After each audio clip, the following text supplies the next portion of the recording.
What's up, guys? We're here to talk about the comic books that I picked up on October 30th, 2019. Coming up next.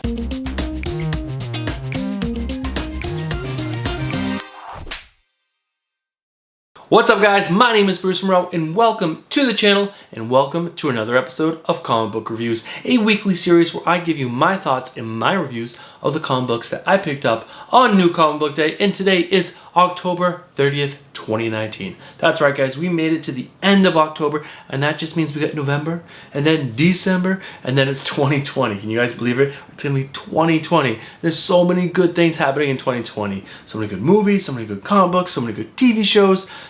Blowing my mind what's happening, and then time is just going by so fast. But what did I pick up this week? What did I get special? Again, I don't know. Let's dive into it, shall we? All right, first up, so just like last week, I actually have a little package to open. That's right.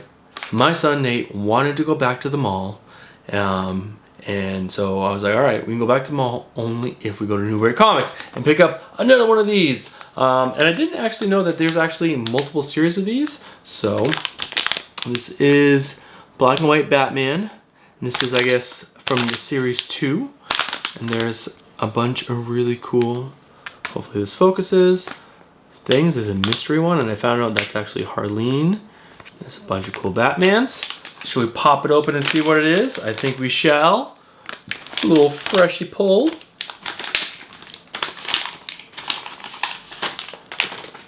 All right, let's see what we got. Not what I was hoping for, but this is actually still pretty cool. This is the Mike Allred Batman. Let me hide, see if it will focus. There we go. That's pretty cool. I was hoping for the Frank Quietly Robin, but that's pretty cool. Go along with my Jason Fabok Batman. Come on, focus. Yeah, there we go. I think it's pretty cool. Little 3-inch figures, I think. I think they're 3 inches. But you can also buy these in sets, I found out, which is pretty cool. I don't know. I'm going to keep collecting these things. I think they're pretty cool. I think I'm going to get a little shelf over here on the wall, move one of the posters, and put some of my collectibles up there, since I'm all of a sudden into collectibles. Alright, let's talk about the comic books that I picked up this week. Let's dive right in. This is what you guys are here for, the meat of the episode. Alright, so first up we have Excalibur #1. This is written by Tini Howard and art by Marcus T.O. So again, this is the third book to spin out of House of X and Powers of X. And I gotta say, this was definitely better than Marauders #1, in my opinion. It was not amazing by any chance, or by any meaning of the word, but it was definitely better. So the art by Marcus Toe was better than the Marauders artist, which is blanking. I'm blanking on it, at least. It just... So this book deals a lot with magic and the connection to the realm where Captain Britain is from, which it's blanking because I really wasn't that into the story, to tell you guys the truth. The story was kind of sloppy to me. It was not... It just it wasn't well paced. It seemed kind of rushed at times and kind of slow at times. And the way they were kind of connecting all the characters that we have on the cover here, it just seemed really sloppy and kind of forced, especially Jubilee here. She's seen once in the beginning of the story with Psylocke, or Betsy as she wants to be called, and then she says one thing to her, and then at the end of the story they kind of force her back in. I don't know. This was a C+. On my number scale, I'll give this like a 5. Like, it's interesting enough, and it has characters that are interesting enough, like Apocalypse, what's he doing, Morgan Le Fay, Rogue, Gambit, Jubilee. So there's characters in here that are interesting. Overall, I don't think I'm really that interested in the story of why this new Betsy, because it is a new Betsy, is all of a sudden Captain Britain and the magic involved. I don't know. This is not a book for me. Again, I know there's a lot of you guys out there that are really hoping for the X-Men to be great. This was going to be a new launching. It was going to grab all the new readers with House of X and Powers of X, and coming out of it, we're all going to be diving into these books and gobbling these up and be like, this is the X-Men I've been waiting for so long, for years. Let's do this. And so far, X-Men #1 was decent, but that's by Rick Remender, is the guy that was or Jonathan Hickman, not Rick Remender. Jonathan Hickman, he wrote House of X and Power of X, so that was more of a continuation of his story. These last 2 books are just, I don't know, they're so-so. They're 5s, 4s. I don't know if we're gonna pick this up again. I might get this one more issue. Marauder's definitely done already, but yeah, let's not spend any more time talking about that book, because I have an awesome book to talk about. Next, we have Silver Surfer Black #5. This is written by Donny Cates and art by Tradd Moore. As I said in my last review on this book, when I first started reading this book, I was kind of hesitant. I knew I liked Donny Cates from his work on Guardians of the Galaxy and Venom and other books, but Silver Surfer I just wasn't a huge fan of. But then over these 5 issues, I have fallen in love with both Silver Surfer, which is Norrin Radd, and also Tradd Moore, the artist on this book. I would say the art in this book was extra trippy. It was crazy. It was even hard to follow at some points in the book, but overall, the book is just very well put together. There's elements. The artwork goes so well with Donny Cates' story. And the characters that he uses throughout the book are just so good. It's just a very well told story about a character that I didn't really like, but now that I do, and I kind of want to see what happens to Norrin after this, because I don't want to spoil anything for anyone you guys who didn't read it. This is like an 7.5, 8 out of 10 for me. This is like a really solid book. This obviously is not a good jumping in point, because this is the end of the 5-issue run, but this was an amazing book. You should be able to pick this up and trade in like a couple months. It was awesome. The artwork, like I said, it's a little weird when you first start reading this book, but it fits. For some reason, it just fits after a little while, and it is so good. Definitely pick up Silver Surfer Black issues 1 through 5, either in trade or if you can find all 5 issues. You guys will not regret it. It's a great Donny Cates story. Next up, another Donny Cates book. We have Venom #19. This is written by Donny Cates and art by Ivan Coelho.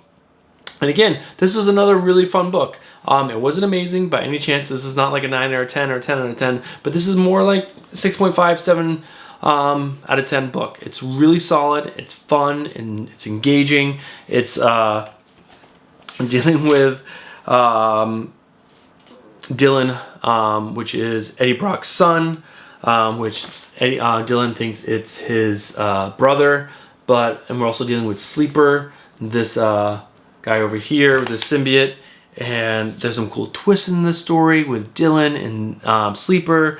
There's some great stuff with the Maker, and he's fighting. Well, he has like three combined symbiotes, or 4 combined symbiotes into one, and he's fighting the Thing and Spider-Man and Captain America. There were some really fun times. Overall, this was just a really fun read, and we're getting really close to the end of Absolute Carnage. There's 1 issue left. I'm definitely not reading all the tie-ins. This is the only tie-in that I'm reading. It's just, I don't know, I absolutely love everything that Donny Cates has been putting out lately, and this is still a really fun book. It's not amazing, it's not some mind-blowing book, but if you're reading Venom and you're reading Absolute Carnage, you will enjoy the story in this book. It's really fun, because I was really interested in seeing what Donny Cates was going to do with Sleeper and Dylan, and this is really good so far. Not a good jumping in point, issue 19, so not the best place to jump in, but again, if you are reading Venom, definitely pick that book up. If you are not reading Venom, go back and pick up the first couple of trades and then get up that issue, because this book has been excellent. All right, next up, we have Batman and the Outsiders Annual #1. This is written by Brian Hill, the book guy who's been writing the main Batman and the Outsiders, and art by Max Rayner. So a new artist on the book, but he was kind of close to the previous the artist that's writing the main issues. And it's kind of funny that we already have an annual, but there's only 6 issues of Batman and the Outsiders out. But I don't know a lot about annuals and like when they put them out, if there's like a cycle when they put them out, but this was actually a pretty good book. On the cover we have Katana and Batman, but the whole issue is about Katana and Black Lightning and what was going on Katana and with her sword, and it's just a really good story. You get a lot of history of Katana, which to me is kind of like an underused character because I find her really intriguing, especially when she's written well.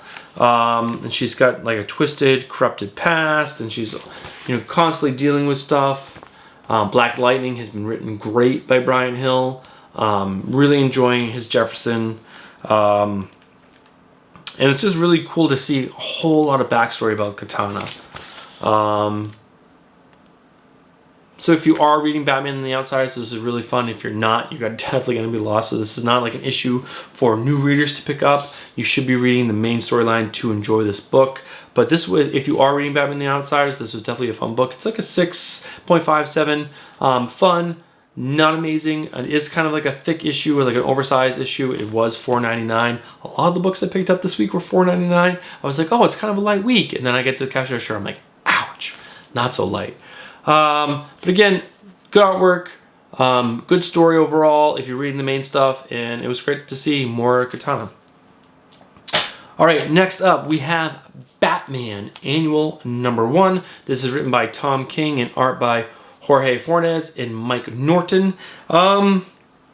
This was an interesting read, because on the cover it says, "The Diary of Alfred Pennyworth, a Batman tale like no other." Excuse me. I have a little drink. It is Wednesday, and I leave for BlizzCon tomorrow, so cheers to everyone going to BlizzCon. If you're not going to BlizzCon and you're interested, I'm going to try to do a bunch of recording and record about that. Back to Batman Annual #1. So this is a very interesting book told in a very Tom King kind of way. The whole book is written in little blurbs, like diary entries of Alfred. So they're like little tales told from Alfred's perspective or memory of the tale that happened. And there's a total, there's a ton of little mini stories in here. Some are better than others. Batman fighting a dragon, to save Gotham City. It's all about, Gotham, or Batman doing something great for Gotham. Batman fighting a guy for charity. Batman solving a family murder, Batman stopping a bombing, like a bombing on a train, he beats some trippy demon, and at the end it just goes rapid fire at diary entries, and you really just get the date and like pictures of what, like, to give you a hint of what he did. Overall, I wish I'd known that's what the issue was about.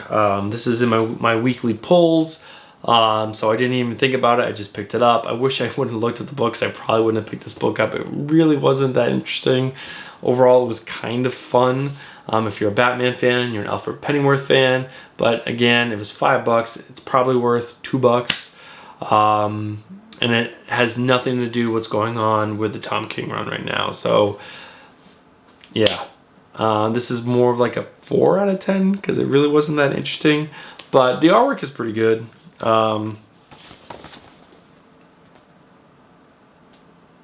Yeah, again, overall, it's so-so. I didn't love it. The stuff Batman fighting the dragon was just ridiculous. But yeah, not a great book. I would suggest you guys pick that up. All right. Next up, we have Hellblazer #1. This is, I believe, a new ongoing for the DC's Black Label book. It's under the Sandman universe. So hopefully this is going to be really interesting. I loved Hellblazer a long time ago. I read it when it was on Wildstorm, I believe. Another imprint of DC until DC brought that all over. I could be wrong about that. I can't remember that far back. But I love Constantine. Constantine's such an amazing character. And this was a very interesting read. It was a good entry getting back into Constantine, setting up a lot of things like old character traits that he has, just reminding you all about them and kind of giving you new story elements, new plot points. It's written pretty well. I would give this a 6 out of 10. You definitely need to know who Hellblazer is, and it's helpful to know a lot of his history. This is not a good jumping in point for new readers who had no idea who Constantine is. They do give you some background elements, they give you hints, but it's a lot. This makes a lot more sense if you know have a lot of knowledge for Constantine and his universe. It was fun. I'm definitely going to give this a few more issues before I drop it. Because again, I really like Constantine, and the story that they're setting up so far is pretty fun. And oh yeah, who wrote this and who did the artwork? This is written by Simon Spurrier, and artist is Marcio Takara. Totally butchered that name. But overall, like I said, decent book, 6 out of 10, and I'm gonna give it a few more issues because I was interested enough in Constantine. I love Constantine. So if you are looking for a new book, maybe give this a shot. All right, last book of the week for my books. A little hint there. We have Joker, the Killer Smile. This is written by Jeff Lemire and art by, Andrea Sorrentino. And I picked this up because this is another Black Label book, so it's adult themed. It's got adult things going on. I love Jeff Lemire. I love Andrea Sorrentino. And this book was okay. Again, it's more of like a 5 or 6 out of 10. It's like a decent book. It's not super amazing. It's not bad by any chance, but I feel like I've seen this story told over and over again. This wasn't nothing amazing, nothing mind-blowing. The artwork is absolutely beautiful. It's Andrea Sorrentino. You can't go wrong. But it's all about this psychiatrist trying to cure the Joker. And what happens to any of these people that go in and think they know the Joker, or think they can cure him or fix him or talk to him and get to know him? What happened to Harleen? What happened to all these other characters? Like, I don't know. Again, I don't want to tell you exactly what happens in the book. I don't want to ruin anything. Maybe it's Jeff Lemire. There's probably gonna be twists and turns that coming up in the next few issues. But overall, this was an okay book. I wouldn't suggest you guys run out and grab this book. But I think DC is kind of Joker saturated right now. There was a big push, I think, with the Joker movie and it getting all the hubbub around it that, let's put out more Joker books. And some big names got on there. Harleen, which I picked up for Stephanie. I read like a third of it. It's good. It's not amazing, but it's good. It's like you had this, and there was the other Criminals Justice, or I forgot, there was that other Joker book that I reviewed a few weeks ago. And it's just Joker, and I don't know. I'm kind of getting jokered out, I guess. But it's Andrea Sorrentino. His artwork, or her artwork, is so freaking good. And it's Jeff Lemire. So if you're into those two characters, that artist and writer, maybe give this a shot. I did. I don't regret it. It's this cool prestige format. It's really big. Big, beautiful pages for big, beautiful artwork. A good story, just not a great story.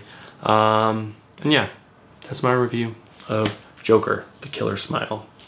And that's going to be it for my books. So Stephanie and I chose some other books together that we're actually going to review later tonight, and we're going to drop that video on Friday. This video should be coming out later tonight because I am leaving for BlizzCon in the morning, which is in California. So I'm going to edit this video, and then I'm going to edit the video I'm about to record with Stephanie.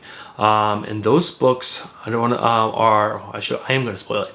Screw it, right? Are A Basket Full of Heads, Harleen, Deceased number 6, and I think that's it. Yeah, that is it. So we'll have 3 books to review together on that, and for that video, which I said it should drop on Friday, probably around noon. And then, because we are not live streaming on Friday, so I wanted to give you guys some content on Friday. But yeah, that's going to be it. So no live stream on Friday. Watch our new comic book review video with Stephanie and I reviewing those 3 books. And you guys know what to do. If you guys like this content, make sure you let me know down below. If you guys did not like this content, let me know what I'm doing wrong so I can fix it. And if you guys did like that content, make sure you hit that like button. If you are not subscribed, consider you subscribing, because this is an awesome channel and we're just going to get better and better. All right, guys, that's going to be it. And I will see you guys in the next one. Peace.